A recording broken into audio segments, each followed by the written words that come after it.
evento de capacitação do dia de hoje. Primeiro, queria agradecer a presença de todos, né? A gentileza do Dr. Eduardo de vir aqui palestrar para a gente.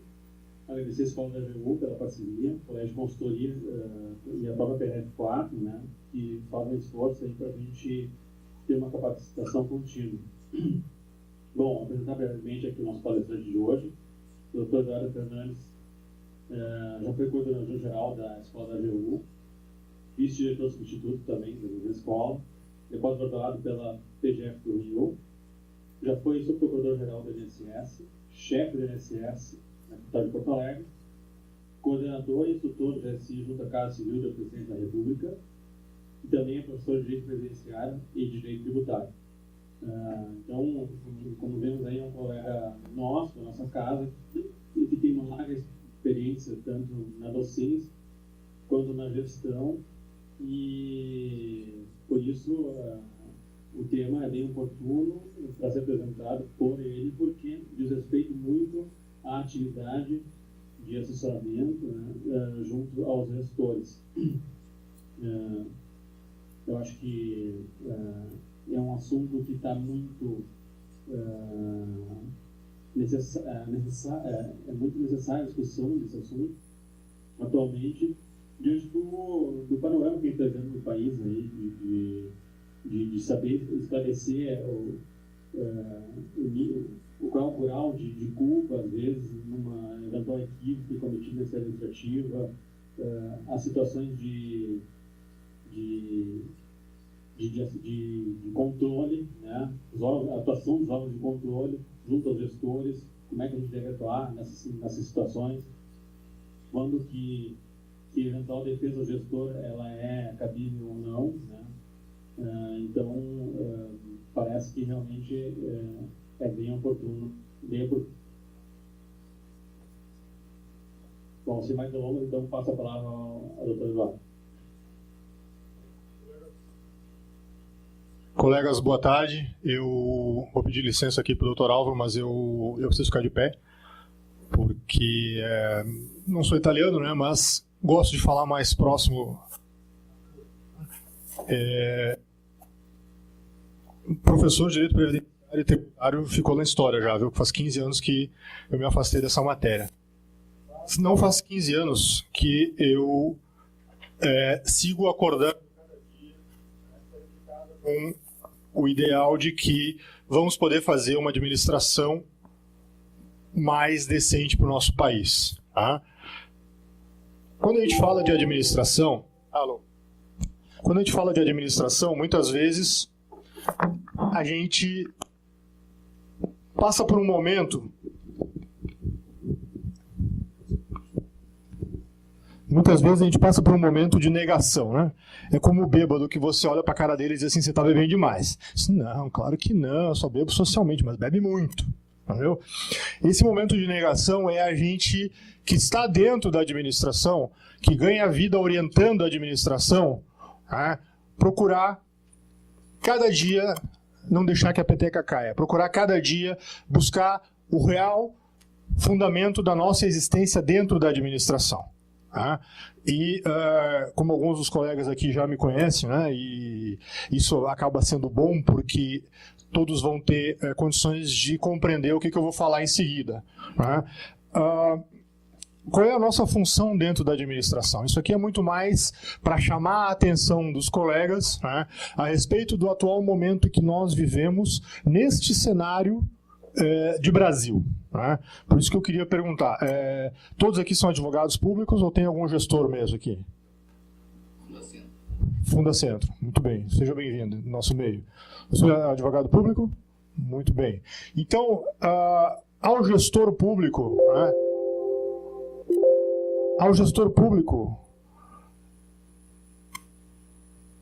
Qual é a nossa função como advogados públicos federais? Qual é a nossa real situação neste momento? Tá? E aí eu passo a me preocupar por quê? Porque até pouco tempo atrás eu também era gestor público. E eu digo muitas vezes para os colegas, olha pessoal, eu vejo que tem muito colega que está deixando a desejar na sua função de orientar, na sua função de procurar evitar problemas, na sua função de efetivamente se colocar como solução e não como parte de um problema ou de um entrave. Aqui, verdade seja dita, né? Eu fui consultor lá no ano de 2010, né? Atendendo o INSS, lá onde a doutora Camila se encontra, né? Depois de várias andanças, né? Inclusive essa de gestor da Escola da AGU em Brasília, onde eu fui ordenador de despesa, o que é uma função extenuante, estafante, desgastante para qualquer um que se ocupe dos recursos públicos nos dias atuais, né? E agora me encontro chefe de universidade, né? Que é um desafio constante pela variedade de matérias que se analisa, né? Então, a minha percepção desta realidade que eu procuro passar, né, lá dentro das instituições federais de ensino, das universidades, e aqui agora para os colegas, é exatamente divisar até que ponto a nossa função está sendo adequada, está sendo bem cumprida, né? E isso tudo passa por uma série de análises e, sobretudo, por uma nova visão que devemos ter a respeito do atual momento que a gente vive hoje. Por que eu falo muito do momento que a gente vive hoje? Porque lá em 2010, quando eu era consultor do INSS aqui em Porto Alegre, chefe de procuradoria, nós tínhamos uma determinada realidade. Uma realidade muito mais tranquila, muito mais simples de se gerenciar os processos, tá?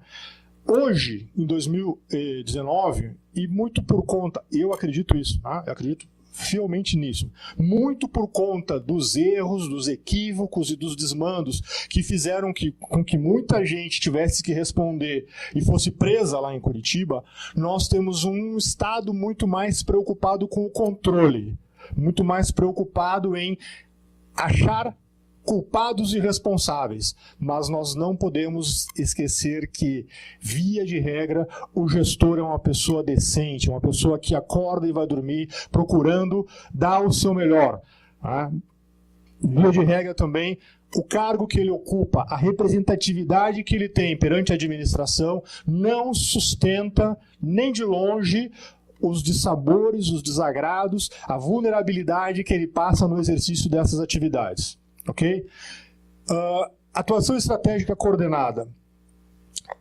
E aí foi numa das reuniões de Brasília, né, de chefe de procuradoria de universidades, que eu fiquei bastante contrariado, vou dizer assim. Isso eu já externei para o Procurador-Geral Federal, porque naquela oportunidade, né, eu recebi uma palestra lá de determinados colegas que estão preparados, coordenados e organizados para ajuizar ações de improbidade administrativa. E veja, isso não é uma crítica a eles, longe disso, em que pese, e até conversamos no almoço aqui com o doutor Cristiano, em que pese eu acredite que a Advocacia Geral da União precisa delimitar qual é o seu quadrado, qual é o seu papel na matéria de ressarcimento, de ajuizamento de ações de improbidade administrativa. Por quê? Porque enquanto existe proposta de criação de equipes específicas, né, ou melhor, existe equipe específica para ajuizar ações de improbidade administrativa contra os gestores, nós não temos o contraveneno. Mas o que seria o contraveneno? Basicamente, os advogados públicos federais, assim se comportando e assim agindo, tá, se disporem a se organizar para fazer a defesa do gestor, que por qualquer motivo está sendo chamado a responder no TCU, na CGU e principalmente perante o judiciário. A representação judicial geral está lá no artigo 22 da Lei 9.028, de 95. Tá? O parágrafo 2º remete ao advogado-geral da União disciplinar os detalhes dessa atuação. O que significa isso, colegas? Que, se nós formos olhar a 9.028, está na mão do advogado-geral da União estabelecer os parâmetros e as premissas desta representação. Tá? A proteção dos advogados públicos federais em risco de exposição, lá no artigo 11A da Lei 9.028/95. Representação judicial extraordinária. Essa representação judicial das autoridades, dos gestores, ela é considerada uma representação judicial extraordinária, certo?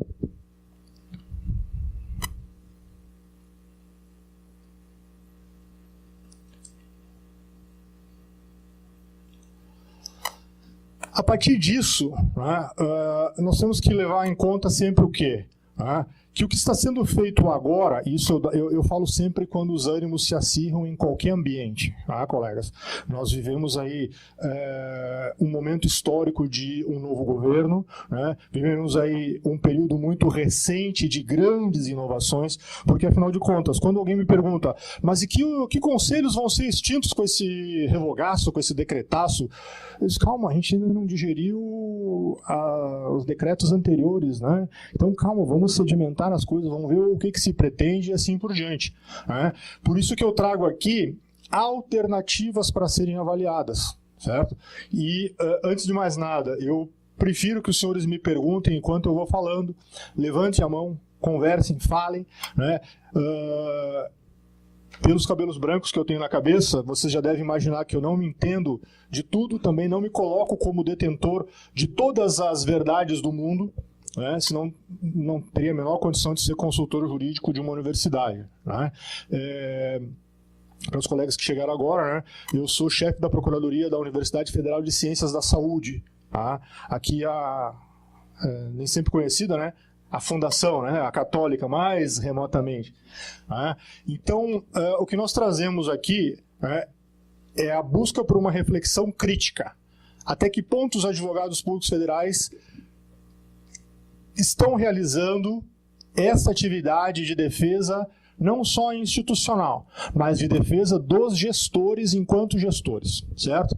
E as alternativas para avaliarmos, né, são algumas delas. Então, a primeira, manter o status quo, a meu juízo, ok? Ultrapassado, onde o gestor público, né, o administrador, o diretor, o reitor, o pró-reitor, todo aquele com poder decisório dentro da estrutura da administração, só vai ser defendido por nós quando os atos impugnados ocorrerem no exercício das suas atribuições constitucionais ou no interesse público, certo? Conforme ali o artigo 22 citado e o artigo 182 do novo Código de Processo Civil.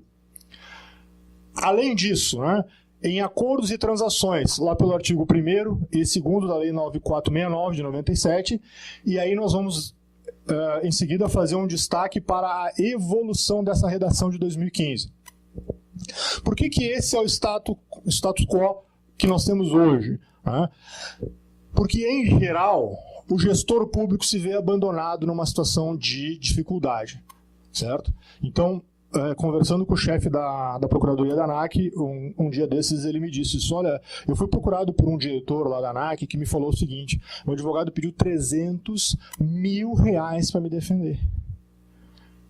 E aí ele disse, olha, eu preciso ver o processo, preciso ver do que é que você está sendo acusado, porque até certo ponto nós podemos ir na defesa dos seus atos.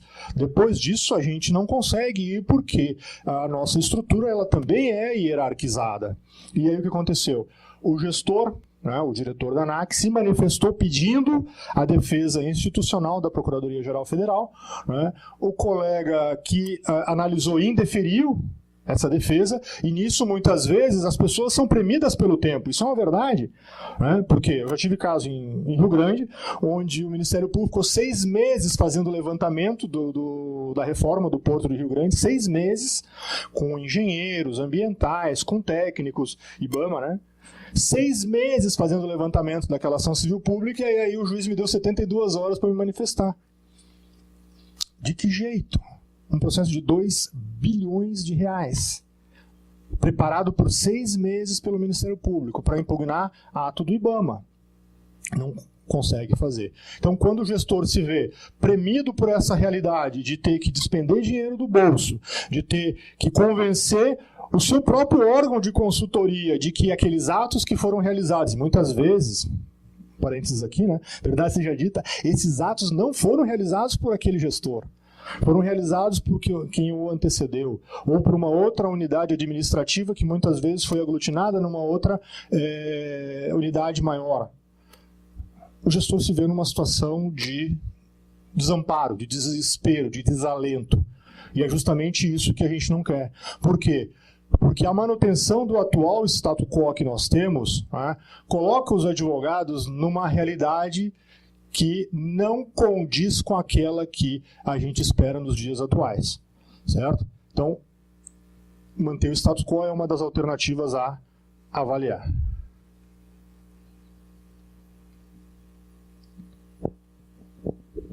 Enquanto a cortina fecha, eu vou tomar uma água.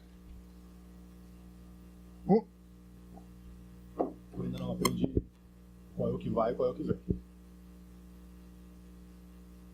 Pronto. Atualizar a atual situação, né? Aqui é uma, vamos dizer que é uma proposta palatável, né? Uma proposta mais fácil de ser implementada. Por quê? Porque nós podemos pura e simplesmente fazer uma releitura dos diplomas atuais, né? E a Lei de Introdução de Normas do Direito Brasileiro veio facilitar muito esta realidade de você buscar, né, na antiga LIC, agora a LINDB, né, Lei de Introdução em Normas do Direito Brasileiro, fazer uma nova interpretação sobre nada mais, nada menos que a defesa institucional dos atos das autoridades e seus gestores. Essa releitura dos diplomas atuais passa necessariamente por uma mudança de comportamento, onde o que eu defendo é que todos nós realizaríamos a priori a defesa, a representação, tá? Em contraponto àquilo que se faz hoje, que é a rejeição a priori. Em linhas gerais, o que nós temos, colegas? Nós temos uma realidade instalada, né? Quem aqui não ouviu falar do suicídio do reitor lá de Santa Catarina da Universidade? Todos ouviram falar, né? Agora, conhecer os detalhes daquela situação que envolveu é muito difícil. Nem o procurador-chefe da universidade sabe. Agora, o que se sabe? O que se sabe é que, naquele exato momento, aquele gestor, talvez por questões psicológicas, talvez por questões familiares, que se integraram com a dificuldade que foi colocada, né, sobre o aspecto profissional, gerou nele um desvalor, tanto em relação aos órgãos que tinham que ter percebido que ele não estava bem, né, como principalmente em relação à própria vida dele, que minou por ele ter se suicidado. E aí, o que nós devemos lembrar sempre? A priori, vamos representar o gestor. Ah, mas o gestor foi preso, o gestor foi afastado. Sim, é da nossa realidade de advogado lidar com esse tipo de situação.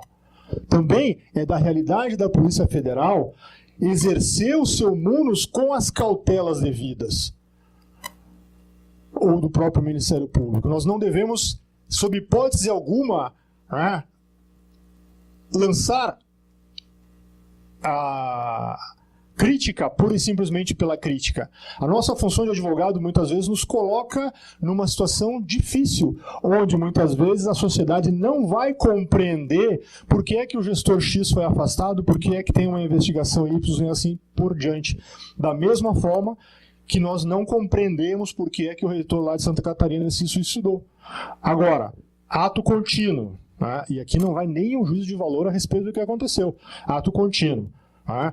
A reitoria, a própria universidade, fez um movimento de desagravo ao reitor, colocando o nome da delegada, sem falar mais nada, colocando só o nome da delegada que teria sido a pessoa que tinha desencadeado todo o processo. Pronto. Foi motivo para ter, né, praticamente uma bomba explodindo no campus daquela universidade. Não é isso que a gente quer. O que a gente quer é que o advogado siga cumprindo o seu mistério de forma discreta, de forma coordenada, e é justamente este o fundamento pelo qual nós temos que repensar as coisas em cima das quais estão sustentadas os nossos argumentos. Por isso que eu sustento a representação a priori em contraponto com a rejeição a priori. A representação a priori significa que, até prove o contrário, aquele gestor merece representação. A rejeição a priori significa que, até que ele prove para mim que deve ser defendido, eu não o representaria. Então, o advogado público federal, aceita a representação, rejeitando apenas em caso de comprovado vício de consentimento ou ato incompatível com a função de advogado público desempenhada, certo? Então, aceitando a representação, né, se não for tomado por erro, dolo, coação, simulação ou fraude, né, ele vai realizar a sua atividade. É lógico, colegas, que nós vamos ter situações, e aqui vou fazer um parênteses, né, fazer um parênteses do que aconteceu com a colega, né? Nós vamos ter situações onde nós não temos a menor condição de, como gestores públicos, como administração, escolher quem vai ser o advogado público que vai representar determinada situação, determinado caso. Agora, nós também não podemos agir pura e simplesmente se afastando comodamente de todo e qualquer problema que surja. E aqui vai o parênteses que eu vou fazer em relação a determinado comportamento. Quando estava na escola da AGU, a gente custeou, tá? Todos nós custeamos os afastamentos para estudos. Mas, afinal de contas, esses afastamentos para estudos são de deleite? Óbvio que não. E aí um determinado colega, né, foi estudar na Europa, se especializou, fez seu doutoramento ou doutorado, como queiram, em área de saúde e medicamentos. Quando ele retorna, ele define que a atuação dele vai se limitar a determinado tipo de processo. E quando surge um processo de altíssima relevância na área na qual ele tinha se formado, ele simplesmente se afasta dizendo que não tinha obrigação de defender a União naquele processo, por mais que aquilo esteja vinculado à área de formação e do doutorado dele, porque aquilo que ele estudou na Europa era só para ele exercer atividade de professor. Então, comparando com a nossa realidade, né, nós vamos sempre, isso é bom que se diga, procurar o colega que tenha afinidade. Então, vou dar exemplo para os senhores de 10 anos atrás, que é coisa que eu me lembro, né? Lá em Curitiba, né, nós tínhamos um colega que era especialista em estudos de CPI, comissões parlamentares de inquérito. E aí, naquela época, todo e qualquer gestor público, se não me engano, o Timothy Mulholland, que era o gestor da UNB naquela época, foi chamado a dar esclarecimentos numa CPI, e nós convocamos esse colega de Curitiba para prepará-lo sobre a melhor forma de se comportar numa CPI. Então, a escolha pelo perfil. Por quê? Porque quem entende de IBAMA é o pessoal do IBAMA. Quem entende de Fundacentro é o pessoal da Fundacentro. Quem entende de saúde, né, esperamos, né, é o pessoal lá da Universidade Federal de Ciências da Saúde de Porto Alegre.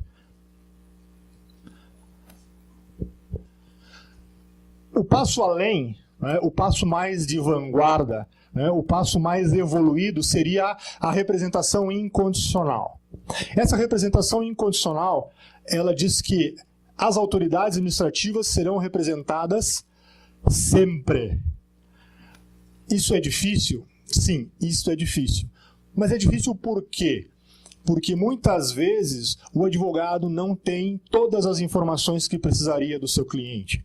Muitas vezes o advogado ele vai ser pura e simplesmente criticado por adotar uma defesa descolada da representação institucional, certo? Mas nós podemos dizer que este é um passo de vanguarda, um passo mais arrojado no sentido de representar em toda e qualquer situação os gestores públicos, certo?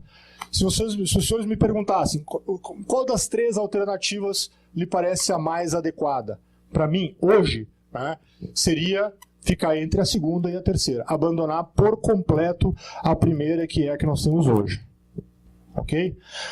Aqui, nós teríamos a aplicação plena do artigo 28 do decreto 4.657/42. Apenas não terá a representação por advogado público federal em caso de dolo ou erro grosseiro. Depois eu vou mostrar um quadrinho do erro, né, para os senhores verem. Então, dolo ou erro grosseiro. Mas afinal, o que é o dolo? O que é o erro grosseiro? Né? O erro, depois no quadrinho, né? A senhora é gestora? Muito bem, seja bem-vinda. O senhor é gestor? Ah, ok. Muito bem, sejam bem-vindos. Então, assim, autarquias de extrema relevância. Autarquias que precisam saber até que ponto podem agir. Então, o dolo, no nosso caso da área jurídica, né, ele rompe com todos os critérios de descuido. Ele não pode ser comparado com uma desatenção. Né? Então, nós temos rompida a barreira do tão somente erro. Então, quando nós temos hipóteses onde naturalmente era exigível licitar e para atender sentimento ou interesse pessoal, vou dar um exemplo de dolo, né?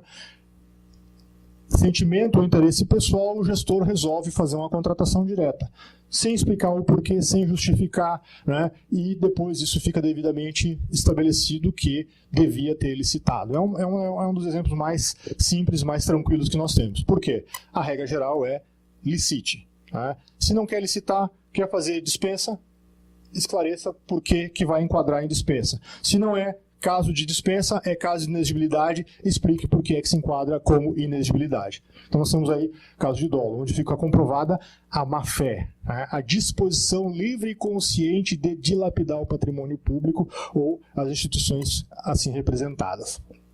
Artigo 20, 22 e 30 do mesmo decreto-lei autorizam a atuação do advogado público federal em nome da segurança jurídica. Tá? Então, aqui, nos artigos 20, 22 e 30, nós temos uma profunda alteração, tá, da Lei de Introdução ao Código Civil, que hoje chama-se LINDB, né? Lei de Introdução em Normas do Direito Brasileiro. Para quê? Para nos sustentar sempre que a nossa atuação tiver o intuito de preservar a segurança jurídica. Ok, mas é subjetivo, doutor Sanabria? Certamente é subjetivo. Por quê? Segurança jurídica vai até que ponto? O que nós queremos? Né? A segurança jurídica está basicamente na manutenção dos valores e na preservação dos aspectos jurídicos consolidados através da Constituição e de todas as normas que vêm a partir dela. A medida provisória 870 de 2019, isso aqui é novidade, né? O pessoal lá no Rio de Janeiro, a gente ainda não tinha ela.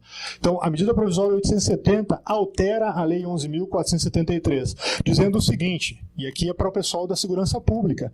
Eu fiquei, como é que eu vou dizer, contrariado, né? Eu fiquei contrariado porque o pessoal da segurança pública recebeu uma atenção intensa do atual governo, né? Não tenho o que dizer. Recebeu uma atuação intensa que diz o seguinte: serão representados quando venham a responder, né, ou esses agentes lá referidos da segurança pública, né, que venham a responder a inquérito policial ou a processo judicial em função de seu emprego, nas atividades e dos serviços referidos no artigo 3º. Serão representados judicialmente pela Advocacia Geral da União. Mas os senhores que não são ligados à segurança pública, e os gestores em geral, por que é que não receberam essa proteção da medida provisória 870, que alterou a 11.473? Eu, hoje, não sou gestor público, mas quando eu era, eu queria ser representado. Não me interessa. Não faz sentido porque é que o delegado é mais protegido do que eu, que sou ordenador de despesa. Ah, nós podemos buscar fundamento. Lógico que nós podemos buscar fundamento, porque ele está mais exposto, está o tempo todo em operações, o tempo todo desbaratando quadrilhas, o tempo todo correndo atrás da criminalidade. É verdade. Ganham para isso, recebem para isso. Mas se nós formos olhar do outro lado, o gestor não está o tempo todo fazendo as ginásticas que se precisa fazer com os recursos para poder implementar os mistérios da autarquia, nós não estamos lá, no nosso caso da universidade, criando um almoxarifado de químicos. Eu disse, porque nós não podemos misturar todos os químicos que ficam agora espalhados em 12, 13, 15 laboratórios. Ótimo. Aumentar a segurança, porque dentro desses químicos tem cocaína. Dentro desses químicos tem princípio ativo das drogas mais pesadas, que inclusive são treinadas, ou são testadas em animais, para depois saber se pode ser aplicado em casos de doenças específicas de seres humanos. Mas não é delicado isso? Extremamente delicado. E se explode? Pois é, se explode. Ah, mas e o que aconteceu de tão grave que possa ser equiparado ao pessoal da segurança pública? Aconteceu. E aqui fazer um parênteses para contar um pouco da realidade que o pessoal, cada um conhece a sua, né? Mas quando você chega numa segunda-feira na universidade e está todo mundo com os cabelos em pé, uns ficam de cabelo branco, né? Outros ficam com o cabelo em pé. Você pergunta assim, mas o que aconteceu em pleno domingo? Eu disse, bom, por alto, né? Foram mudar a rede elétrica do prédio. Um prédio gigantesco, que é quase todo ele feito de pesquisas. As pesquisas na área da saúde vão afetar todos nós, né? Então as coisas assim que chamam a atenção para nós, né? Usar taurina para diminuir o nível de complexidade de afetação de determinadas doenças como Alzheimer. Eles testam taurina em ratos, né? Fazer desenvolvimento de um aplicativo lá, uma máquina, né? Uma maquininha, né? Que faz com que o câncer seja melhor atacado pela medicação, né? Depois que essa maquininha que eles estão desenvolvendo entre em funcionamento, né? Só que os testes têm que ser feitos nesse prédio onde são feitas as pesquisas. Então nós temos lá um prédio com dezenas de pesquisas, né? Com dezenas de pesquisadores, médicos, cientistas do Brasil e do exterior, né? E aí, qual é o problema que aconteceu no domingo? O problema foi que o engenheiro foi fazer a mudança da rede elétrica e não ligou o cabo direito e o prédio ficou sem luz. Então os animais, as pesquisas, né, passaram por um período onde praticamente a curva de risco de se perder todas as pesquisas foi altíssima. E se esse engenheiro não tivesse, em pleno domingo, né, o engenheiro trabalhando na parte da frente do prédio e com o cabo que ele precisava para fazer a outra ligação, teria se perdido 9 andares de pesquisas. E esse gestor também precisa ser defendido, se acontecer. No caso, né, vamos finalizar o parênteses, o engenheiro pediu as contas e foi embora. Então, como nós estávamos dizendo, né, a MP 870 altera a lei para que sejam defendidos aqueles que venham a responder a inquérito policial ou a processo judicial em função de seu emprego nas atividades e dos serviços referidos no artigo 3º. Eles serão, sim, representados judicialmente pela Advocacia Geral da União. Uma das primeiras atitudes do atual governo. E veja que interessante. A MP 872 alterou a redação da 870. Então, na sequência de carreirinha, uma já veio alterar as outras. Para dizer o seguinte, para incluir que venham a ser investigados. Antes era que venham a responder. E também incluiu, nos termos do disposto no artigo 22 da Lei 9.028, ou pela Defensoria Pública da União, na hipótese de hipossuficiência ou vulnerabilidade, nos termos da lei. Então, até a Defensoria Pública da União, tá, pode ser chamada a defender policiais, agentes de segurança pública e assim por diante. E quem não está relacionado com a segurança pública, como está? Está aqui, nesse estágio, tentando evoluir de alguma forma para ter mais segurança na hora de realizar as suas atividades, na hora de acessar o SIAP, autorizar o PAX, né, exercícios anteriores, resta pagar, aquela coisa toda que ninguém gosta, certo? Aqui, né, foi incluído também a representação e defesa lá no título 4, capítulo 4 da Constituição da República, que inicia no artigo 127 com o Ministério Público. Então, inclusive, nós, advogados públicos, né, podemos ser chamados a defender procuradores da República e promotores de justiça. Mas, afinal, e os nossos gestores, cadê? Levantai e andai. Foi o que eu pedi, só que no nosso caso nós temos a Andifes, né, que é a Associação dos Dirigentes de Instituições Federais de Ensino. E até hoje eu não tive resposta, né? Não vi um movimento no sentido de buscar um tratamento paritário com essas medidas provisórias, 870 e 872. Certo? Então, colegas, deixa eu colocar, antes de passarmos, as leis. Como é que estamos de horário?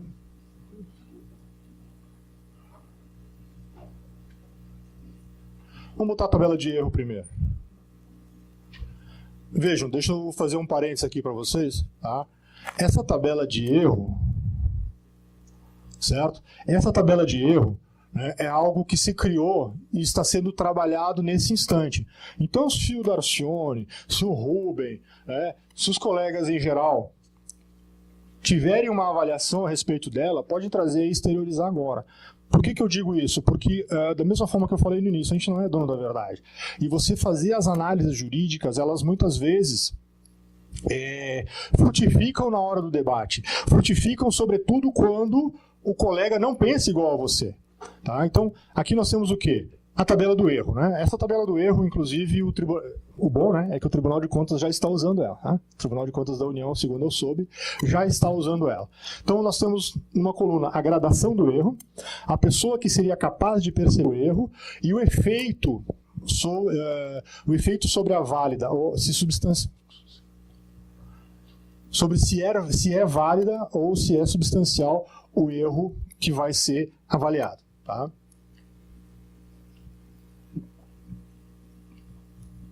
Como vocês podem perceber, a tabela não estava muito pronta para ser mostrada. Vamos começar ali, então, com o erro leve. Tá? Vamos começar de baixo para cima. O erro leve, com diligência extraordinária, acima do normal, o dirigente tinha que perceber. Tá? Então, nós vamos considerar o erro leve. Então, cada um dos senhores pode pensar qual seria um exemplo de erro leve. Tá? Alguém quer sugerir aí qual seria o exemplo de erro leve? Camila?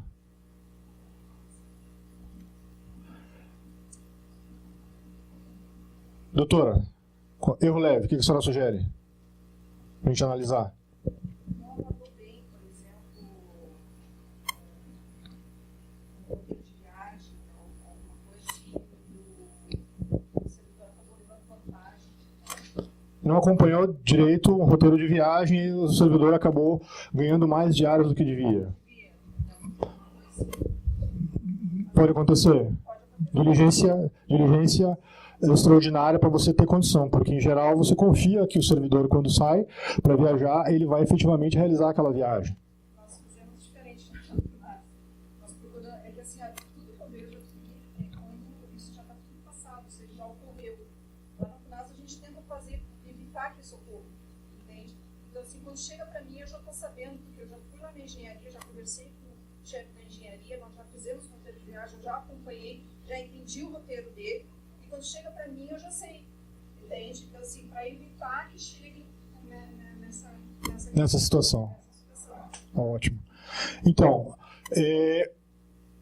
o que eu ia perguntar para vocês? Não realizar a fiscalização de um contrato em vias de ser renovado. Erro leve, erro normal ou erro grosseiro? Difícil essa, né? Eu estou passando por isso nesse momento, por isso que eu queria saber a opinião de vocês.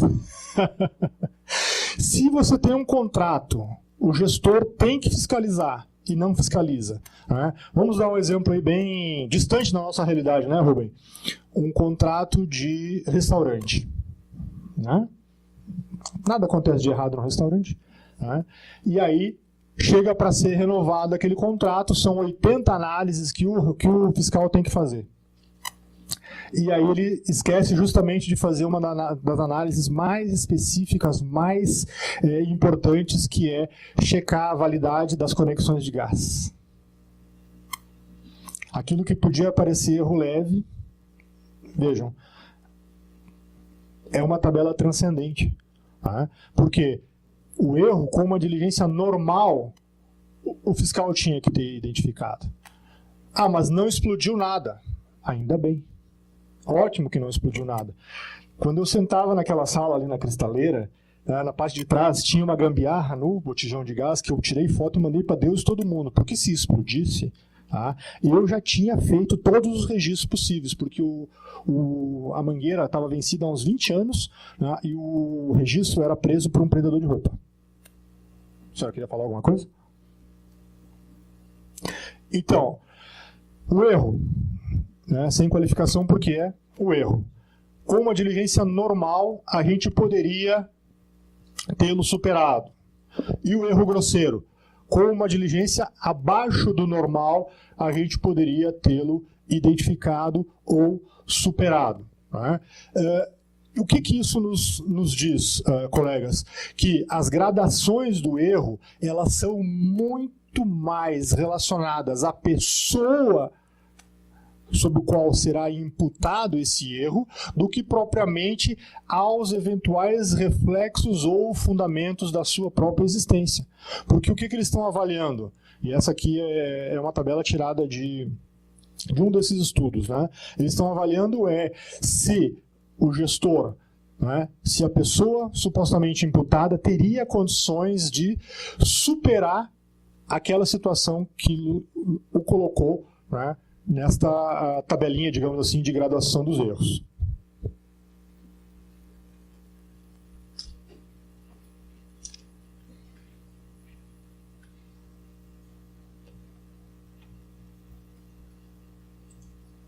Aqui eu quero mostrar para os senhores, tá, o que aconteceu com essa lei. Essa é a Lei 9469 de 1997. Tá?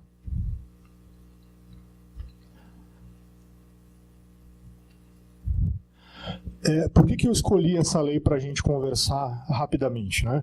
Não porque eu redigi um dos artigos dessa lei, mas pela falta de segurança jurídica que ela transmite ao longo dos anos. Okay? A 9469, né, foi, digamos assim, o pontapé inicial, né, por onde nós passávamos a colocar a área jurídica integrada com as autarquias e fundações. Tá? Então dizia lá o artigo original, eu só vou ler o primeiro. Tá? O advogado-geral da União e os dirigentes máximos das autarquias, fundações, empresas públicas federais poderão autorizar a realização de acordo ou transações em juízo para terminar o litígio nas causas de valor de até R$50 mil. Veja, quando a gente mudou essa lei, era 2009, R$50 mil não é nada. Em 2009, para a administração. A não propositura de ação, a não interposição de recursos, assim como o requerimento de extinção das ações em curso ou de desistência dos respectivos recursos judiciais para a cobrança de créditos atualizados de valor igual ou inferior a R$1.000, em que interessadas essas entidades na qualidade de autoras, réis, assistentes, oponentes, nas condições aqui estabelecidas. Aí teve a primeira alteração. E aí depois teve a segunda alteração. Vejam. Uma em 2008 e outra em 2009. Tá? Essa aqui foi a Procuradoria do INSS que redigiu. Tá? O advogado-geral da União, diretamente ou mediante delegação, os dirigentes máximos das empresas públicas federais poderão autorizar a realização de acordos ou transações em juízo para terminar o litígio nas causas de valor até R$500 mil. E aí, para minha surpresa, quando eu fui revisitar essa lei, nós tivemos, inclusive, agora, recentemente, uma terceira redação. Ao todo, né, partindo da original, nós podemos identificar o quê? Que o legislador, ele efetivamente não consegue emprestar segurança jurídica nessa matéria. E esta é uma matéria extremamente delicada. Delicada para os gestores. Por quê? Porque a partir do momento que o gestor se vê numa realidade como essa aqui, de desistir de um processo, né, de autorizar a realização de um acordo, de uma transação, ou de pura e simplesmente se comportar evitando um litígio, ele vai desde uma situação extremamente delicada e grave, como autorizar a revisão de todos os servidores do determinado estado, até uma situação singela como a das universidades, onde o pró-reitor está vendo que aquela aluna é cotista, né, só não apresentou a documentação comprobatória daquela condição, e ele entende que não deve prosseguir avisando ou mantendo aquela ação judicial. Então, eu reputo, né, até porque trabalhei intensamente nessa realidade, depois, lá no final, tem alguns casos que eu vou contar do que a gente passou, né, reputo esta lei um dos maiores exemplos de insegurança jurídica para os gestores que nós conhecemos na história do país. Tá? Se alguém conhecer algum outro, me traga, porque eu gostaria de saber. Né? Então, isso decorrente do quê? Das inúmeras alterações que elas tiveram. Que as autorizações e que os procedimentos foram tendo ao longo dos anos. E vejam que ela é 10 de julho de 97. Aí a primeira alteração, 2008. Segunda alteração, 2009. Terceira alteração, 2015.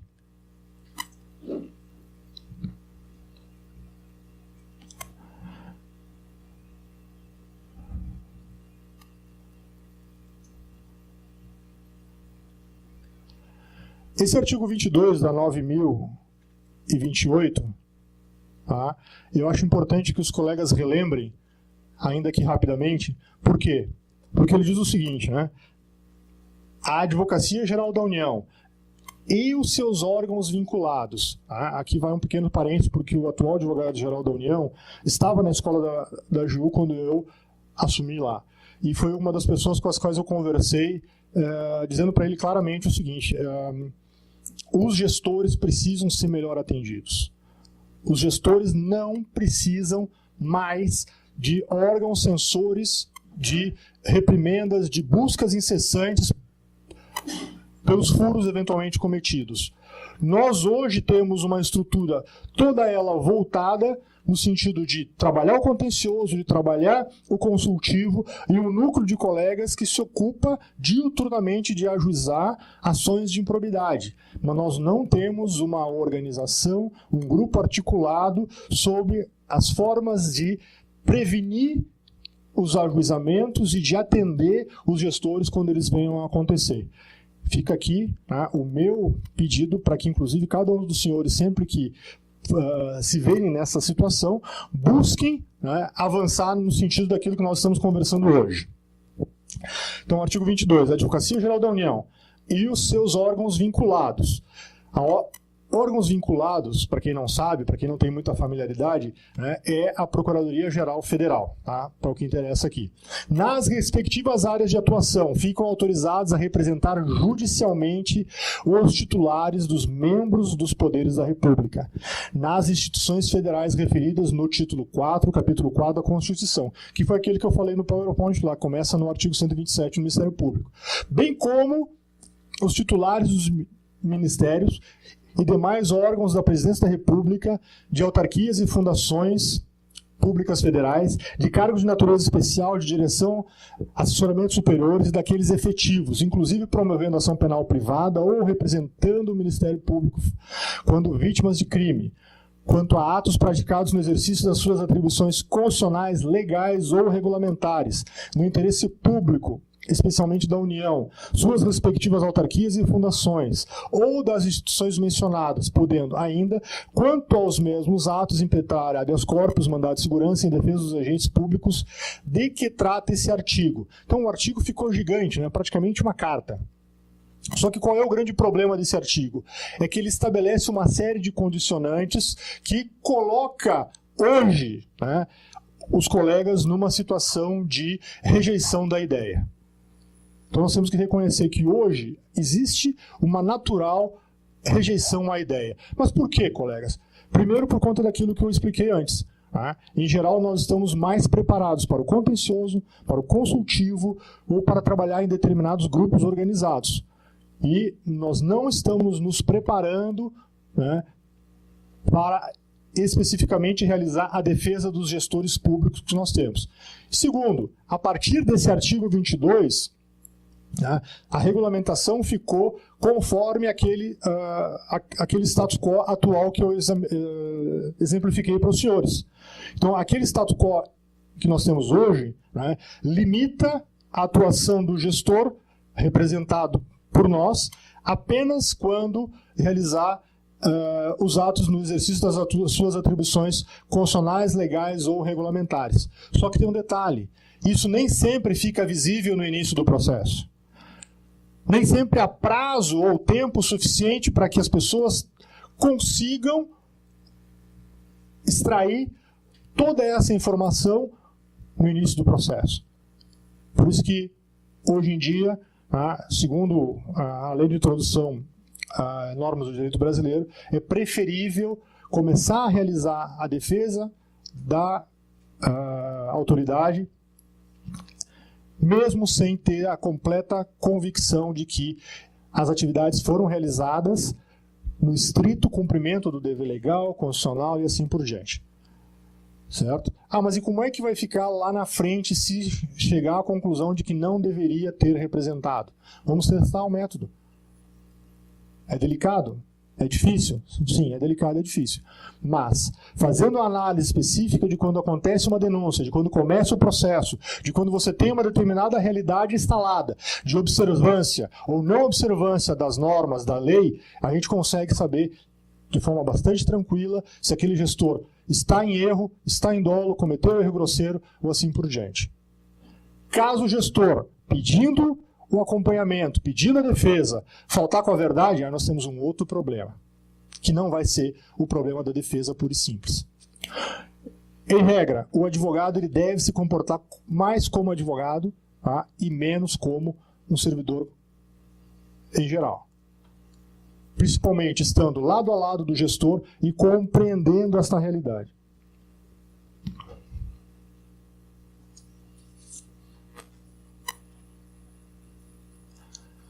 Aqui, eu estou me encaminhando para o final. Aqui, eu procurei trazer para vocês alguns exemplos do que eu vivenciei em Brasília e em algumas oportunidades. Tá? O primeiro caso, acordo com os servidores do INSS do Rio Grande do Norte. Tá? Esse caso foi um caso bastante emblemático, que foi justamente o motivo pelo qual nós alteramos aquela lei 9469. Naquela oportunidade,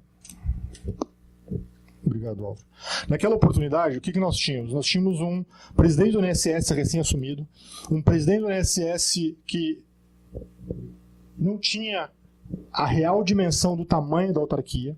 Né? Então, todos nós conhecemos, de alguma forma ou outra, a grandiosidade de determinadas autarquias. Né? Só que a gente não desconhece que o INSS é simplesmente a maior do país.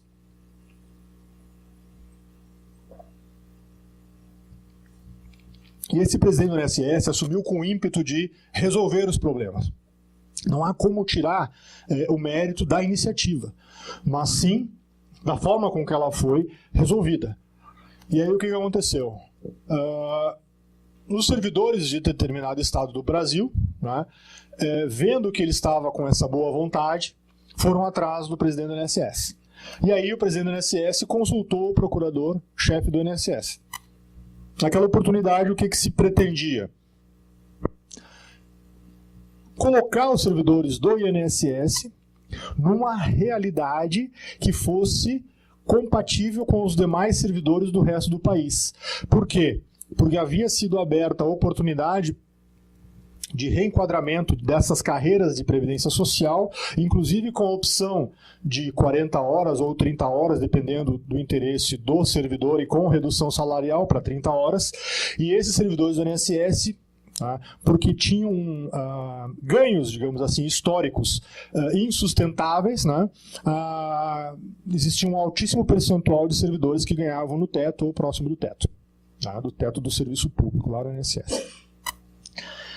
Muito provavelmente, por conta de quê? Por conta de uma série de ações ajuizadas, né, e não defendidas pelos colegas que tinham algum tipo de dificuldade, né, Álvaro, vamos dizer assim, dificuldade de defender os colegas lá naquela região.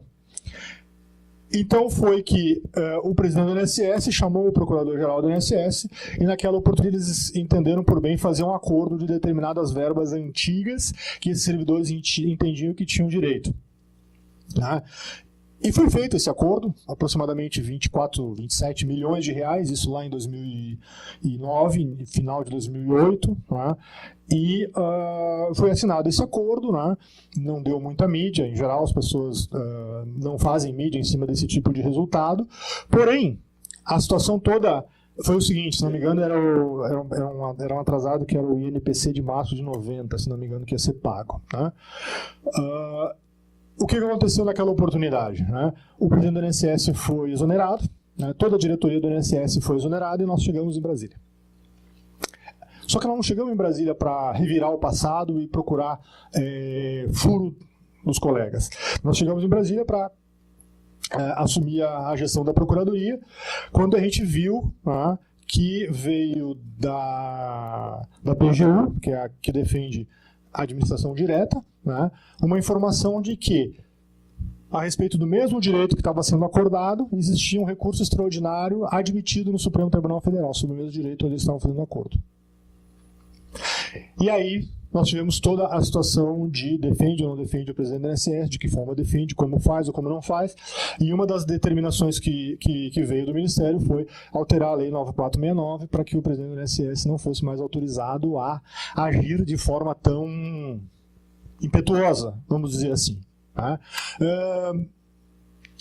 Deste acordo surgiram, inclusive, notícias, como é que eu vou dizer?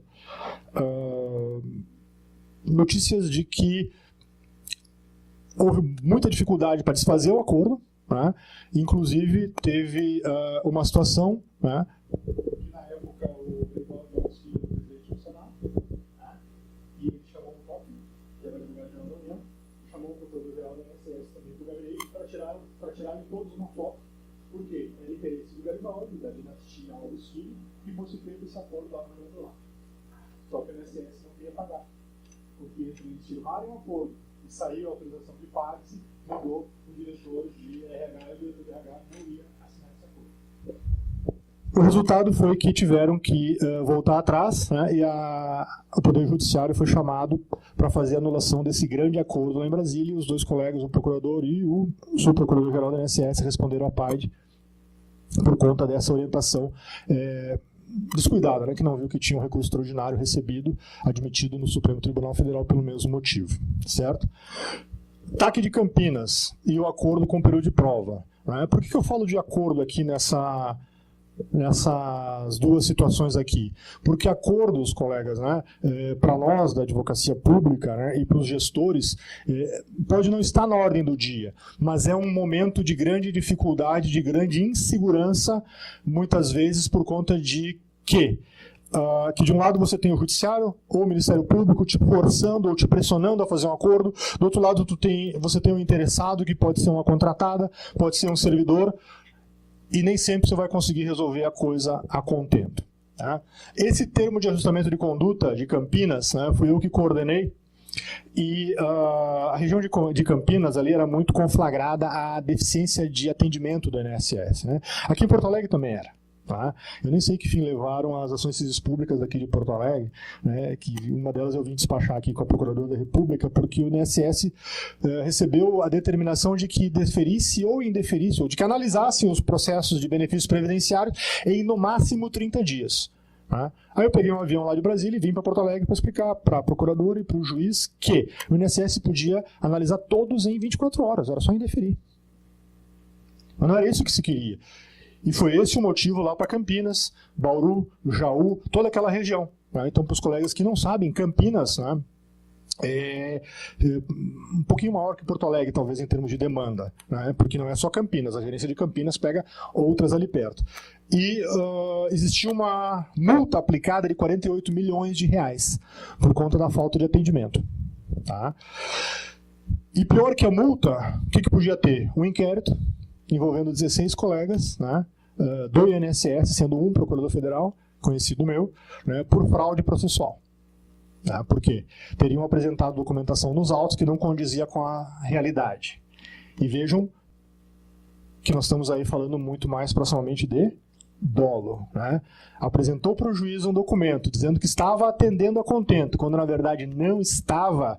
E Álvaro, eu já me peguei nessa situação algumas vezes, inclusive no INSS aqui de Porto Alegre, que o gestor se vê numa situação de dificuldade, se vê em maus lençóis, ao invés de levantar da cadeira e olhar para o advogado, levantar da cadeira e pedir uma conversa com o juiz, ele me passa uma informação incompatível com a verdade. Não vamos dizer...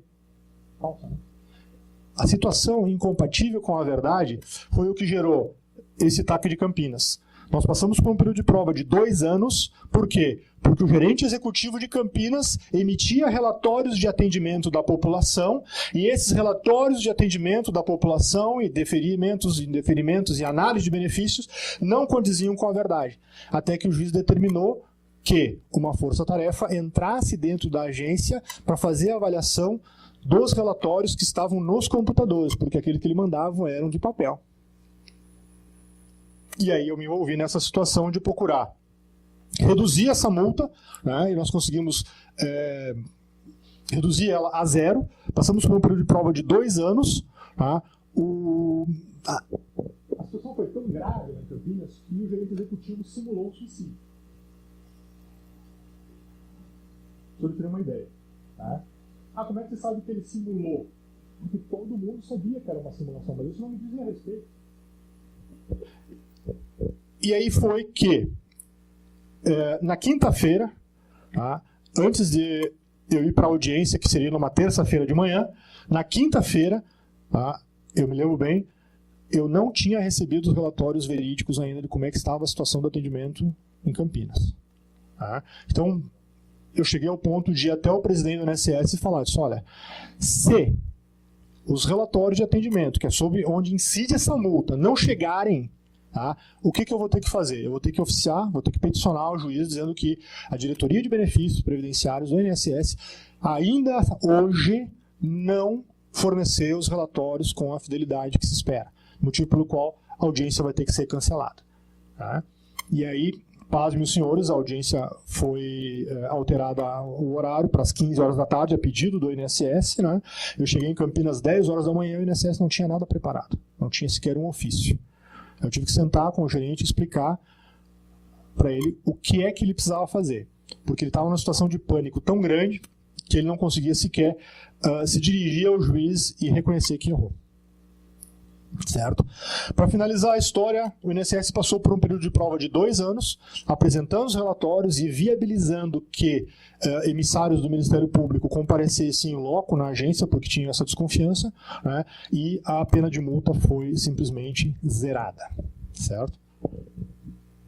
Aqui, o diretor do Instituto Federal, isso foi um processo que eu trabalhei aqui em Porto Alegre, ele assinou uma requisição, ou aquisição, né? Aquisição de terreno e respondeu por uma ação de improbidade. Tá? Qual é o caso aqui?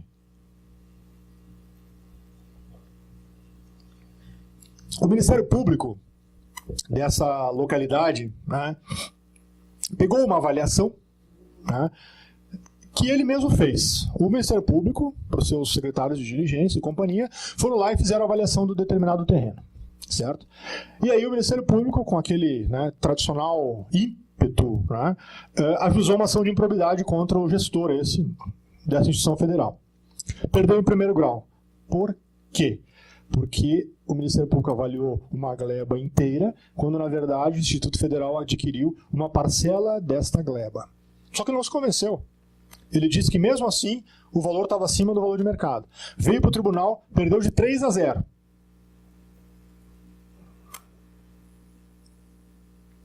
Inclusive com críticas a esse procedimento do Ministério Público, que mandou a avaliação, né, que ele mesmo fez. E aí, nessa situação, o que me chamou muito a atenção? Que desde 2009, esse gestor se defende numa ação de improbidade absolutamente descabida, dita por um juiz de primeiro grau e por 3 desembargadores aqui em Porto Alegre, e o Ministério Público ainda quer recorrer. Certo? Então, aquilo que nós falávamos no início. Ok, a Polícia Federal tem agido bem, na esmagadora maioria dos casos. O Ministério Público Federal tem agido bem. Espera-se que na esmagadora maioria dos casos. Agora, nós não podemos deixar de levar, não só para dentro do judiciário, mas como para dentro dos órgãos de controle, o quão difícil está ser gestor nos dias atuais. O quão difícil não só está ser gestor, mas localizar gestores que tenham a disposição de procurar fazer a administração bem feita. Certo? Porque, do contrário, o DAS é que te pagam. O cansaço que você tem, o desgaste, o aborrecimento, não justificam absolutamente nada. Entendeu? Do contrário, assim, vamos acordar só com o idealismo de ser gestor e querer colocar alguma coisa para funcionar. Porque eu vejo que as coisas estão cada dia mais difíceis. Né? As estruturas se consolidam, as palestras de busca de meios para encontrar falhas e processar essas falhas são muito maiores, né, do que aquelas pura e simplesmente para orientar, explicar, separar o gestor que é efetivamente passível de ser punido daquele gestor que faz a coisa porque não tem outra alternativa. Vamos lembrar sempre da situação de um diretor de hospital que tem que salvar uma criança porque tem leito e outra porque não tem leito. Tá? Cotidiano que, graças a Deus, aqui no Rio Grande do Sul a gente não vê muito, mas você vê, né, no hospital da semana passada, lá no Tocantins, aconteceu isso. Pedaladas do INSS, segundo a gestão Stefanes. Tá? Esse processo de pedalada do INSS, eu não sei se os colegas sabem, mas as pedaladas são feitas há décadas no serviço público. Tá? Há décadas no serviço público acontecem as tais das pedaladas. Porém, nesta segunda gestão Stefanes, né, eu tive que me manifestar no processo de uma ação civil pública, porque o que acontecia aqui, colegas? Né? E aqui vai, para os senhores, uma visão de como a administração evoluiu. Por que eu digo como a administração evoluiu? Evoluiu no bom sentido, porque nesta época aqui, tá, o INSS pagava os segurados, e aqui vai um parênteses, né? Mais um parênteses.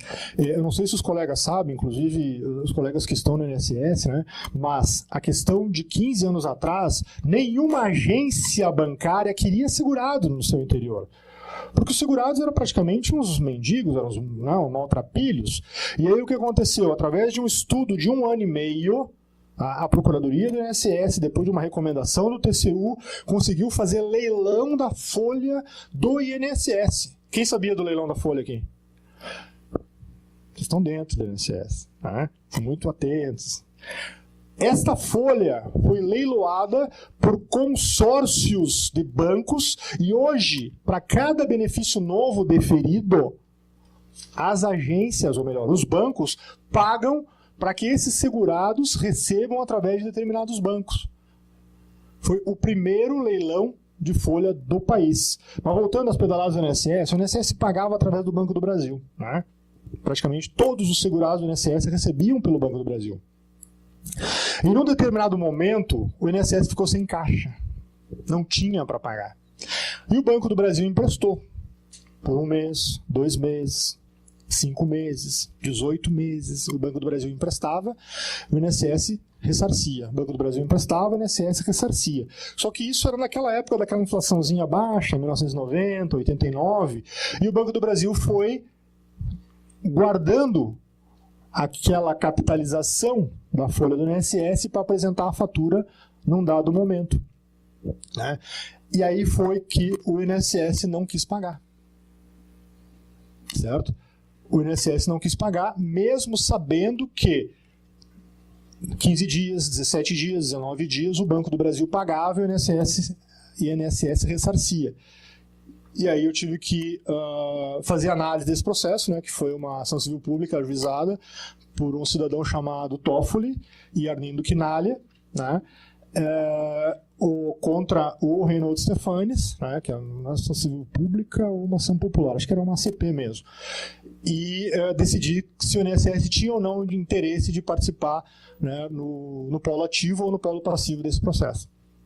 Então, para os senhores verem que a administração evoluiu tanto a ponto de hoje, tá, e melhor dizendo, desde 1994 ou 1984, o INSS, inclusive nesta época, né, não atrasa um único dia o pagamento dos seus segurados, ainda que à custa de empréstimos do Banco do Brasil num determinado período.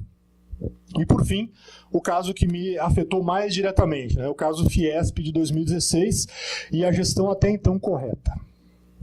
O que aconteceu aqui? Esse eu posso falar com toda tranquilidade porque eu estive envolvido nele. Quando 2016, né, o ano que não acabou, para mim ele chegou a ter quase 36 meses, porque teve impeachment, eu estava em Brasília, teve troca de 2 ministros, né, e assumiu um ministro que tinha muita proximidade com a Fiesp. Tá? Essa proximidade é boa ou é ruim? Não faz diferença. Para mim, francamente, não faz diferença. Quando você toma iniciativa, você tem que seguir o rito da lei. E naquela oportunidade, nós estávamos organizando, né, um evento gigantesco em parceria com a Fiesp. E desde o início do processo eu coloquei por escrito nesse processo e disse isso, olha, não há como a Escola da AGU e a Advocacia Geral da União se aproximar da Fiesp sem dar oportunidade para as outras. Porque a Firjan podia querer participar. Fienge, Fiergues. E como a gente ia fazer isso? com chamamento público. Só que... E aí o que aconteceu? O processo evoluiu, tá? O evento ia contar, inclusive, com presidentes de outros países, né, autoridades internacionais, viajando de classe executiva, né, carros blindados, jantares e assim por diante. Tá?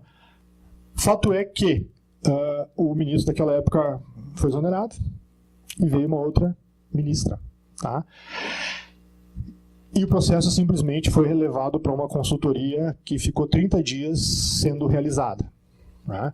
E aí, por que eu digo a gestão até então correta? Porque nós estávamos de gestores da Escola da AGU, organizando todo o evento, né, sobre compliance e combate à corrupção. E depois que aquela gestão devolveu o processo, tá, o evento foi cancelado e a atitude que eu vinha sustentando, né, que pela consultoria jurídica, que chama DAG, né, Departamento de Análise Jurídica Interna, né, tinha dado pela desnecessidade de fazer o chamamento público, tá,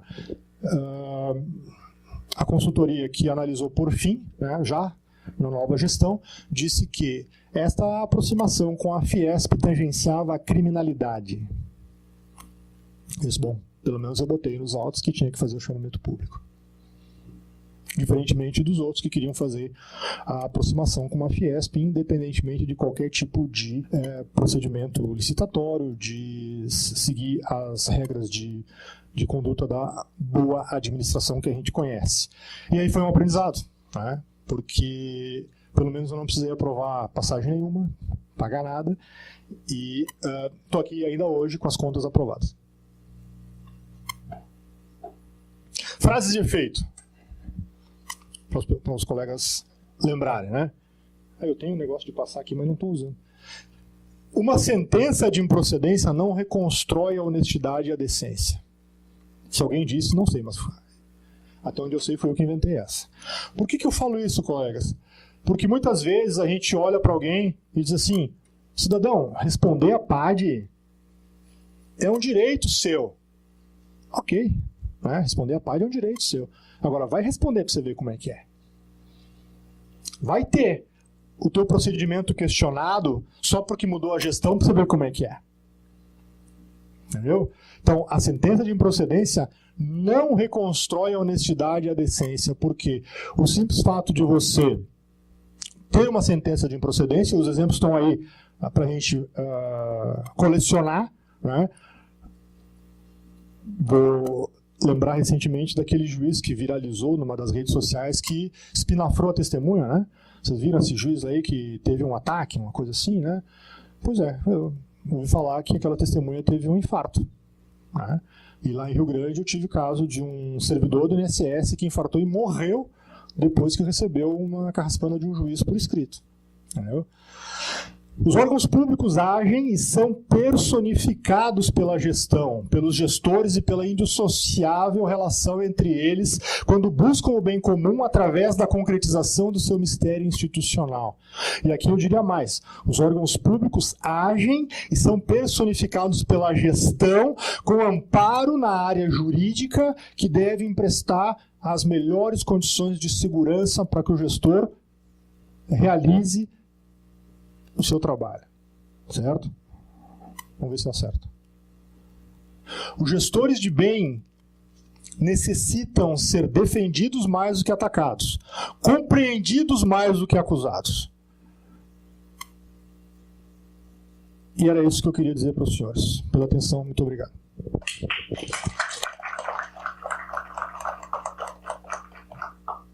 Pessoal, alguma pergunta aí para o Dr. Eduardo?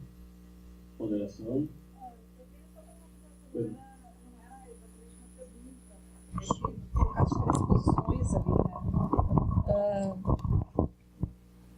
Mudar paradigmas não é uma coisa exatamente muito fácil.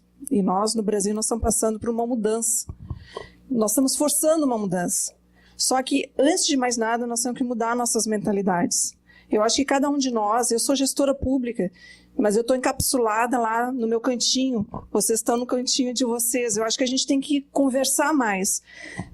Todas essas coisas são passado, ou seja, o fato já ocorreu, o erro já ocorreu, pequeno, médio ou grande, ele já ocorreu. Mas eu acho que a questão é, como a gente pode fazer, dentro das nossas instituições públicas, para que o erro não ocorra, ou seja, que ocorra minimamente.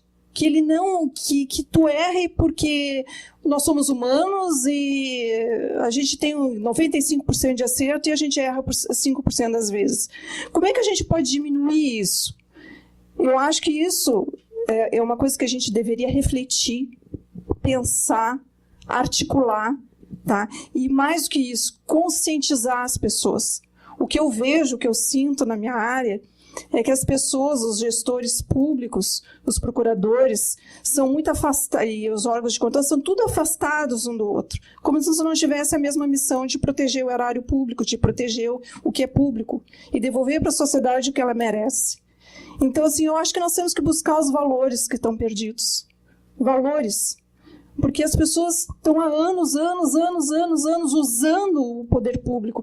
Eu vou para tal cargo e eu vou fazer meu jeitinho, eu vou lá, o cara é meu amigo, eu vou lá, vou ajudar o meu amigo, eu vou ajudar a minha empresa, né? E aí não faço a licitação como tem que fazer, eu não faço o que eu tenho que fazer como gestor. Porque é o usual, porque nós temos um inconsciente coletivo dentro do nosso país, né, de séculos, e dizendo assim, tudo tem um jeitinho brasileiro, sempre foi assim e sempre vai ser assim. E o que eu proponho para o grupo é a gente pensar numa ruptura desse pensamento. Ou seja, uma coisa parece certa, ou pelo modus operandi sempre foi assim, as coisas vão ser sempre assim, vai haver sempre corrupção. Não, porque houve corrupção, porque está havendo corrupção, porque está havendo erro, que está havendo dolo, não quer dizer que isso vai continuar. Nós temos história de outros países, de outras cidades no mundo, que tinham problemas muito mais complicados que nós, e eles conseguiram sanear. Como é que eles conseguiram sanear? Isso nós temos que olhar, ver o que eles fizeram e tentar nos reconstruir. Mas tudo, a base da reconstrução é a mudança de paradigma, a forma de pensar diferente. Porque, na verdade, o que a gente quer é o bem. As pessoas de bem querem o bem de todos. Nós podemos construir uma sociedade onde todos ganhem. Não que um ganhe. Eu tenho tal cargo, eu vou ganhar naquele cargo, eu sou um procurador e vou fazer aquela determinada, eu vou fazer meu feijão com arroz e que se dane o resto. Ser um gestor público é muito angustiante, eu posso dizer isso para vocês. Porque a cada assinatura, a cada problema, são milhares de problemas todos os dias e todos uns diferentes do outro. Então, sozinho a gente não faz nada, é impossível, ninguém é um super-herói para pegar e ler páginas e páginas para tomar todas aquelas decisões sem cometer nenhum erro. Então, o que eu sugiro? Vamos dividir responsabilidade, vamos conversar mais, se preparar mais para tomar as decisões corretas. Então, se a gente tiver 60% de preparação e 40% de execução, nós vamos evitar o erro. E é isso que eu proponho.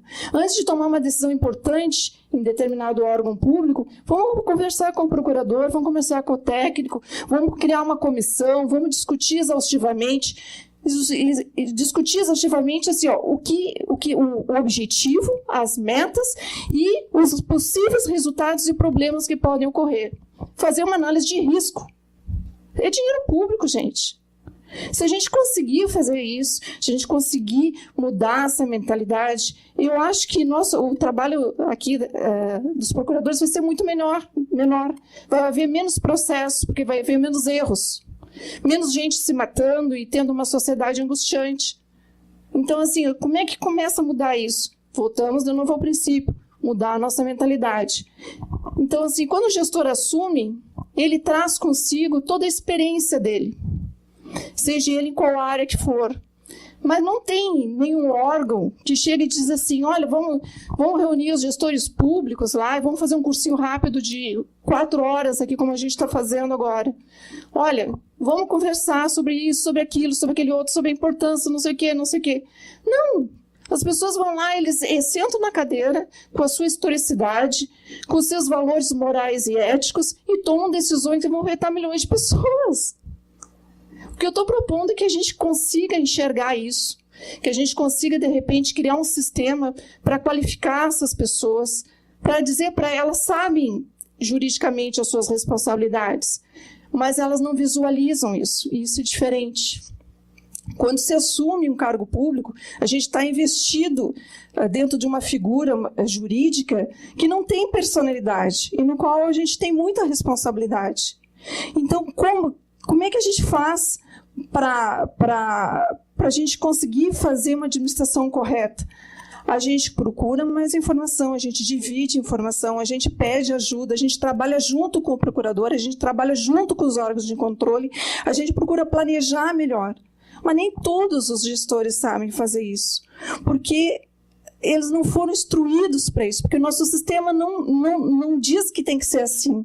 Nosso sistema diz assim, olha aqui, ó, tu senta aí, tu vai gestar essa empresa pública aí, e tudo bem, se vira.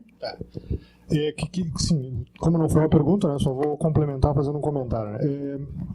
O Brasil, né, a União, depois da Constituição de 88, se colocou como garantidora de muitas coisas da sociedade brasileira.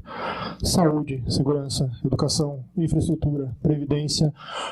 O que nós temos que levar em consideração hoje, né, é que a boa parte dessas garantias elas não vão ser entregues. E eu não tenho uma boa resposta para lhe dar. Né? Eu vou completar 30 anos de serviço público daqui a 2 anos. E o que eu vejo é que há uma total desvalorização do serviço público. Para os próximos 10 ou 15 anos eu vejo um futuro muito negro, muito difícil.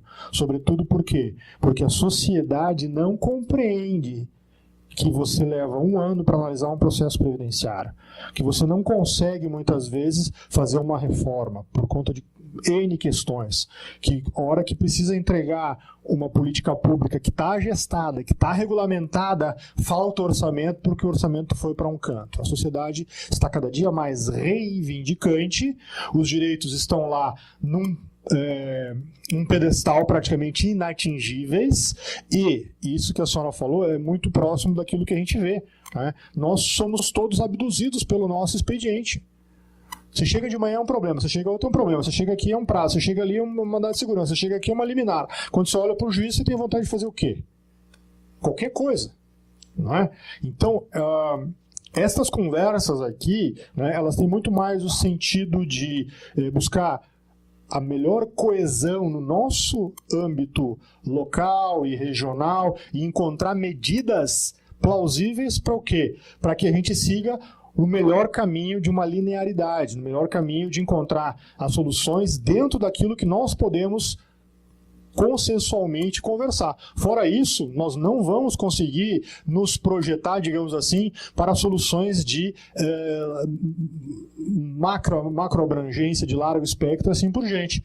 Até porque, como eu disse antes, né, eu levei todas as informações, essas necessidades para a Andifes. Né? Agora, eu vou ter que fazer o quê? Eu vou ter que esperar, porque eu não vou ir lá na Andifes me oferecer como garantidor, né, da defesa deles. Então, é isso que a gente vê. Né? Mais alguma ponderação, observação? Eu acho que a atenção da colega ali ela já demonstra bastante a importância do tema que foi abordado hoje na palestra. Eu penso que eventos como esse, com a participação de gestores, ajudam bastante também para a gente, talvez, aprimorar um diálogo institucional.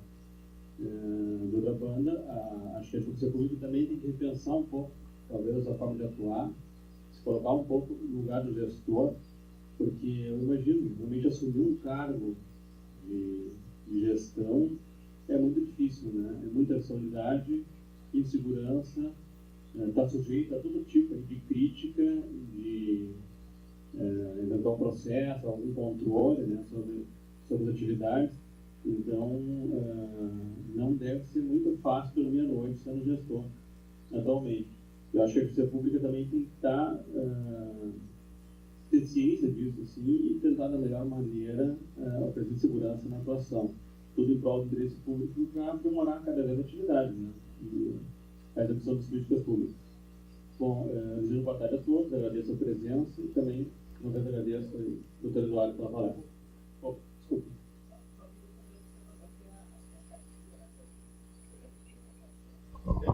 Da forma. Oi. Sim, ainda não consta a lei, a 13.327 de 2016, né, que fala das solicitações de representação. Ainda não está bem atualizado, mas consta, porque a diferença é que antes tinha duas correntes que podiam não representar nos processos extrajudiciais, e agora está claro, né, que pode fazer a representação. Por exemplo, na época, tu estava na PFNSS, a gente fez a representação de um médico perito previdenciário. Vários foram representados no Conselho Regional de Medicina, a PRF, que fez a defesa deles, né, eles foram absolvidos, inclusive sustentação oral, que a gente fez na defesa do médico, porque ele estava na gestão aqui dos médicos peritos previdenciários, Dr. Solon, já deve estar aposentado, penso eu. E eu lembro que, inclusive, tinha um dos componentes da Câmara que estava julgando lá, era médico perito aposentado de Pelotas. Ele foi uma surpresa, assim. Quando a gente faz esse tipo de trabalho, eu acho muito interessante, porque a gente é valorizado e geralmente vem como uma surpresa. Eu nem sabia que poderia. Então, eu falo da questão da cartilha, não sei se tem essa questão de atualização pela PGF, mas é muito importante divulgar, porque assim, a maioria dos gestores, pelo menos lá na universidade, quando a gente repassou a informação, a maioria não sabia que tinha essa possibilidade. Pensa, não, eu vou ser cobrado, eu sempre sou cobrado, apontado meus erros. Tem um ditado, né, que fala, eu acertei 9 vezes e ninguém me falou nada, né? O primeiro erro já me apontaram o dedo, e é por isso que eu serei lembrado. Então é muito importante quando eles sentem que tem essa possibilidade, eles podem contar dentro do... Eu faço até como um trabalho, a gente discute muito nos grupos, nos fóruns, isso, que é um trabalho de valorização dos gestores da administração pública, de tentar tirar essa pecha que tem em relação ao serviço público, e um trabalho da Advocacia Pública Federal se afirmar, né, na defesa da gestão pública. De apontar, naquele caso, eu achei muito interessante a proposta de buscar, primeiro tentar aceitar a representação para depois negar. Né, a tendência, em dúvida, confiar no gestor público, a não ser, claro, que for evidente que o ato é ilícito. Agora, a gente tem que confiar mais mesmo no gestor e entender, fazendo o link da próxima palestra, né, que vai ser em junho, 17 de junho, do Cristiano, que é justamente trazer aqueles princípios da lei de introdução às normas de direito brasileiro para apontar, nas condições em que estava o gestor público, na situação que ele se encontrava, ele tinha a possibilidade efetiva de tomar outra decisão. Eu falo porque eu estou com um caso lá da gestão do USM, dos próprios universitários, que nós somos mais ou menos assim. Se nós fizermos o link com a lei de introdução, agora está na fase deles trazer a complementação dos subsídios para nós fazer a defesa, um processo extrajudicial tomado de contas especial, justamente nisso. Na dúvida, tem que acolher a defesa deles, porque nas situações que eles se encontravam, fática e materialmente, eles não tinham a menor possibilidade de tomar outra conduta. Então, assim, eu vejo que é uma forma de valorizar tanto o serviço público como a carreira. É só uma observação. Eu queria complementar, Rubem, o caso que você lembrou do Solon, muito interessante. Tem algum médico aqui? Não. O que aconteceu? A gente, como advogado, como médico, arquiteto, assim por diante, a gente tem o nosso órgão, né, de classe, né? E naquela oportunidade, o médico, o que ele estava fazendo? Ele estava exigindo que os médicos trabalhassem. Colegas dele, né? Só que esses médicos não queriam trabalhar. Isso, é a agenda. E aquilo que se demonstrou uma grande ideia lá em Brasília, que era criar as APS-BI, aqui se demonstrou na prática de grande utilidade para os médicos se amotinarem. Né? Porque antes da agência de benefício por incapacidade, os médicos andavam dispersos, cada um com as suas aulas, com seus consultórios, e até, quando dava tempo, atendiam o INSS. A partir do momento que o INSS se colocou afrontando esse estado de coisas, isso é verdade. Teve médico fazendo dedo de silicone. Tinha médico que tinha mais hora de contrato do que as horas do relógio. E aí o que a INSS fez? Criou as agências de benefício por incapacidade e botou lá 40 médicos para debaterem as suas questões juntos, durante o expediente, durante o tempo todo. E aí aconteceu que eles impugnaram a agenda que era feita, executar pelo Dr. Solon aqui de Porto Alegre. E aí, na linha do que o Rubem falou, a gente viu que a posição dele era totalmente defensável perante o Conselho de Medicina. E esses médicos acabaram tendo que trabalhar. Alguns pediram as contas.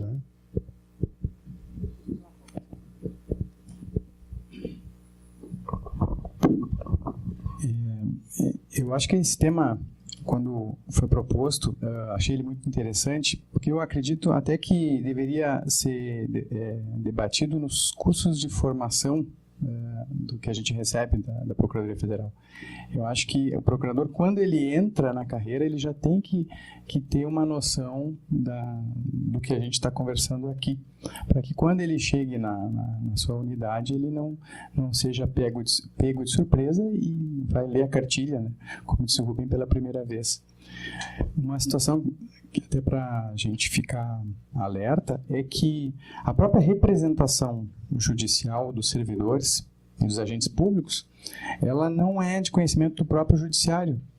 E, às vezes, nós temos que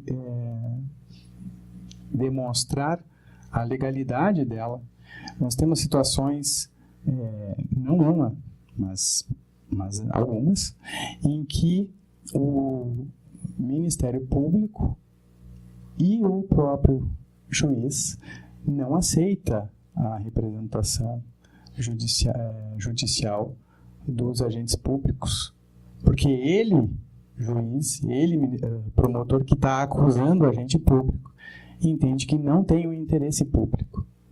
Então, o que nós temos que demonstrar nesses casos, e está aqui na nossa pauta esses casos, é que o juízo de valor esse, doutor Eduardo, é nosso, é da AGU, e não do Ministério Público, que é, no caso ali, o algoz. A visão do Ministério Público não necessariamente é a visão da administração.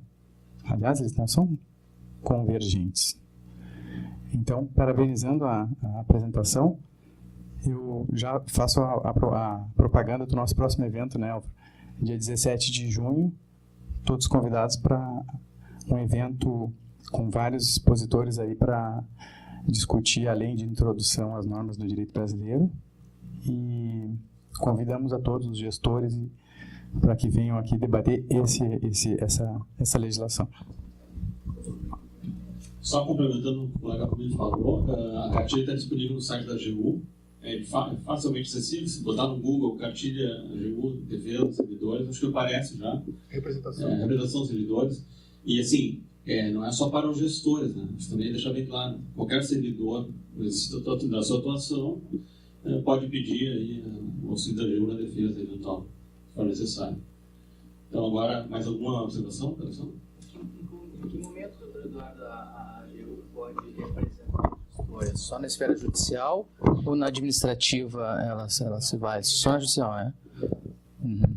Em geral, o senhor é da FUNASA, né?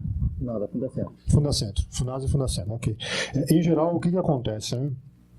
Seja Tribunal de Contas, né? Seja perante algum órgão de controle, né? Prestar informações perante o Ministério Público, Polícia Federal, mas em geral, onde o gestor se vê mais, digamos assim, delicadamente atingido, né? É quando da aprovação de suas contas em tomadas de contas ou no próprio TCU. Né? Então, a partir do momento que o gestor entender que precisa da defesa institucional para sustentar os seus atos, né, de gestor que integram as políticas públicas, as políticas institucionais, ele pode se manifestar, porque vamos imaginar aí que o gestor ele sofre um PAD. Né? Mas o gestor ele pode ser representado perante uma comissão de PAD, sim, eu entendo que pode ser representado, porque em geral o que as pessoas que não têm muito traquejo com a matéria esquecem é que um processo administrativo disciplinar, ele é um preparatório de um inquérito policial. Sim. Ele é um preparatório de uma situação de demissão a bem do serviço público. Então, quando se fala na esfera judicial, a gente entende bem o que é. Agora, quando se fala na esfera extrajudicial, as pessoas nem sempre entendem bem o que é. Né? Então, à medida em que, para sustentar os atos praticados conforme o entendimento do gestor, que atinjam, né, e que implemente as suas políticas públicas, aquelas que estavam sob sua responsabilidade e que estão sendo de alguma forma questionadas, o gestor pode pedir sim o assessoramento jurídico de advogados públicos. É basicamente aquela mesma paridade. Olha, onde eu acho que eu vou precisar de advogado, eu posso pedir o assessoramento jurídico. A pergunta foi bem direcionada no sentido de que nós tivemos alguns pedidos de esclarecimento do Ministério Público Federal, mas que antecedesse uma abertura de inquérito. Aí não. Não, né? Aí não, por quê? Porque um pedido de esclarecimento é como se fosse um mandado de segurança. Né? Eu estou me sentindo atacado por um mandado de segurança. Isso não é esta a realidade. Porque, em geral, quando você ajuiza um mandado de segurança, você já tem o quê? A condição de fazer a defesa sendo ouvido como gestor. Por isso que o mandado de segurança te dá uma legitimação extraordinária. Mas eu posso lançar mão do procurador, do advogado público, para me assessorar na defesa. Lógico que pode, só que no mandado de segurança é diferente. A impugnação via mandado de segurança é contra o próprio ato do gestor. E este ato, o que o juiz quer é saber o que o gestor pensa. A advocacia pública ela vai entrar em paralelo, auxiliando a preparar as informações e também depois, quando for fazer a defesa do mandado de segurança em si. Uma coisa para entender bem, né? Mandado de segurança que é o que mais acontece, é a impugnação do ato do gestor. Aí o gestor vai ter que se manifestar. Pode ter assessoramento? Pode ter assessoramento, só que o que o juiz quer ouvir é a opinião do gestor. É a mesma coisa das informações PIP, né, que eles chamam no Ministério Público, né, pedido de informações preliminares, né, o Ministério Público pede alguma informação sobre algum comportamento, né, pode ser assessorada aquela informação pela área jurídica, até porque alguns gestores não têm o preparo, não têm o traquejo, são novos ou não têm a completa compreensão das implicações que uma resposta atravessada pode gerar. Sim. Né? Então nós que temos, assim, como eu digo lá na universidade, nós temos o hábito de pensar com a cabeça do juiz, então fica mais fácil a gente se dirigir a ele. Agora, não significa que toda e qualquer resposta, Ministério de Segurança, Ministério Público e assim por diante, precise ter em essência a conotação jurídica, até porque muito da credibilidade que se passa é externar para eles a visão de administração que os gestores têm. Obrigado. Mais alguma questão? Então, pessoal, renovo o convite para o 17, no evento de capacitação. E agradeço mais uma vez pela presença.